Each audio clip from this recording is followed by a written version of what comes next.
Today on Future Cities Africa, I chat with Ilya Podorvanov.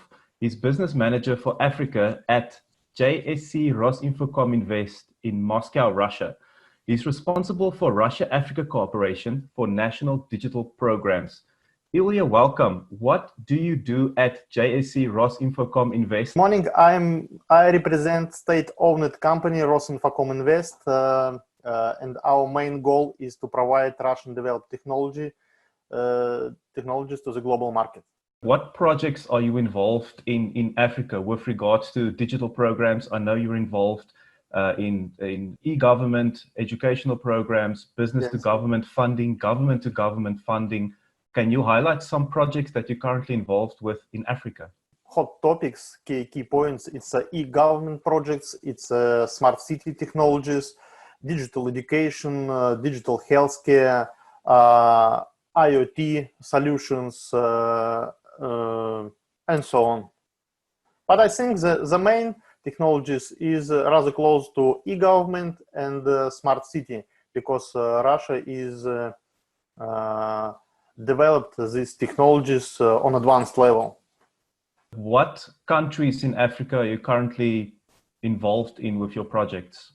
Yes, I can say about South Africa, Ghana, Sierra Leone, Mali, Angola, Ethiopia, and Djibouti. Usually we start with negotiations with Ministry of Information Technologies, Telecom and Digital Transformation, because we are state-owned and we have such resources to collaborate with ministries. And after that, we start some negotiations and discussions about some digital programs, country programs. You know, we see rather high interest to technologies, 5G, 4G and 5G technologies, and I think it's a core technology for developing smart city solutions, because you know smart city IoT solutions, because we understand that it's very important to have high-speed connection for developing such solutions. How has COVID-19 impacted these projects? Has it furthered the discussions that you are currently having, or has it been causing some delays for you?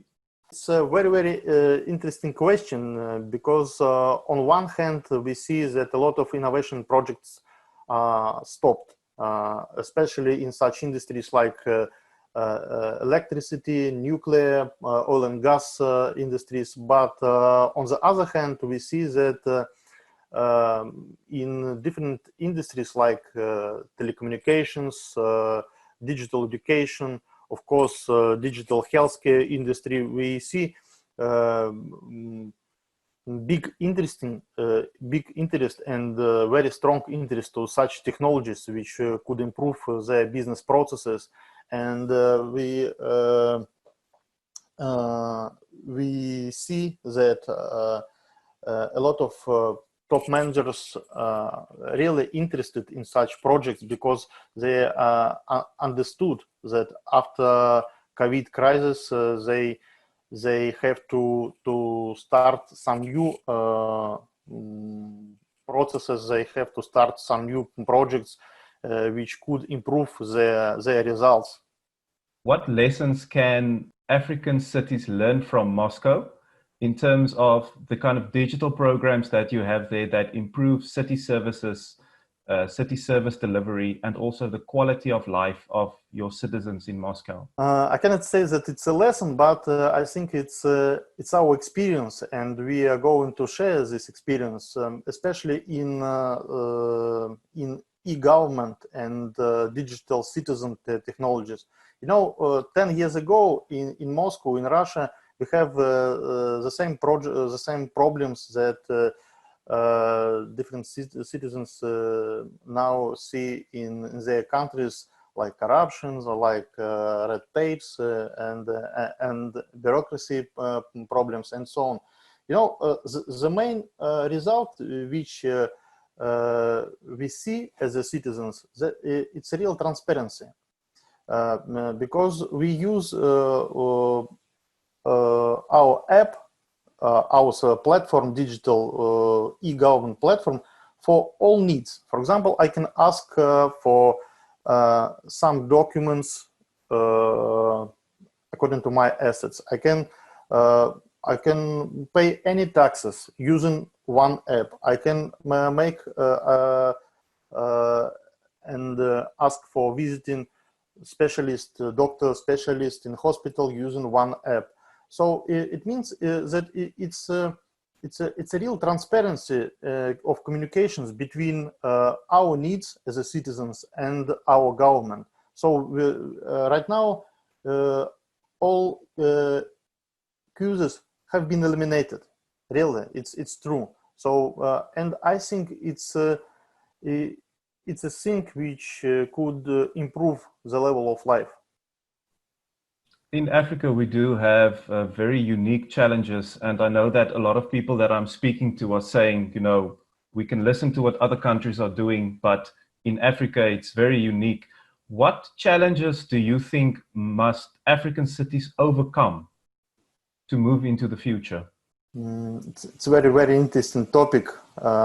When this crisis started, I have a conversation with my kids, and I said to them that the main challenge that you have to understand that you could study remotely, that you can negotiate remotely, that we can collaborate remotely. And I think that after this crisis, we will see a new generation of peoples all over the world, which understand this, that we can collaborate remotely, and we can move remotely. So I think it's a main advantage maybe of this crisis, and I think it's a main challenge to understand that we can study remotely, that we can collaborate remotely. Do you think this is the end of rapid urbanization? Will people carry on moving to the cities, or will people now be moving out to the suburbs? No, I don't think that it's the end of rapid urbanization, because urbanization it's a complex term. It consists of different topics. For example, digital education, digital healthcare, and so on. And I think, of course, we see that some innovation projects are stopped, but others developed, and we see that some parts of our urbanizations started and moved to another level. I think it's really great, but I cannot say that it is the end of urbanization. If you had a vision of the future of cities, has this vision for the future been changed by this pandemic, or is the vision still the same? Totally changed. Totally. Because, of course, we see how world is changing right now, and we already in future world. We already. So it's of course it's a very tough time, but it's very, very interesting time. Jokes aside, of course, I understand that if we discuss about if we have discussion about technologies, of course it's a great time, and we see huge opportunities for technologies. But on the other hand, I understand that it's very difficult time for ordinary workers. We all saw a lot of articles about some ideas that you have to find some new profession, you can find some new opportunities and develop your own skills in digital area, for example. But I think it's like a tricky, it's just a fairy tale, because we understand that ordinary worker couldn't change his qualification overnight. it's very, very difficult, and you need months and you need maybe years to be high qualified. And I think it's a main problem. And you asked me about my worst nightmare, and I think the worst nightmare, it's unemployment, of course.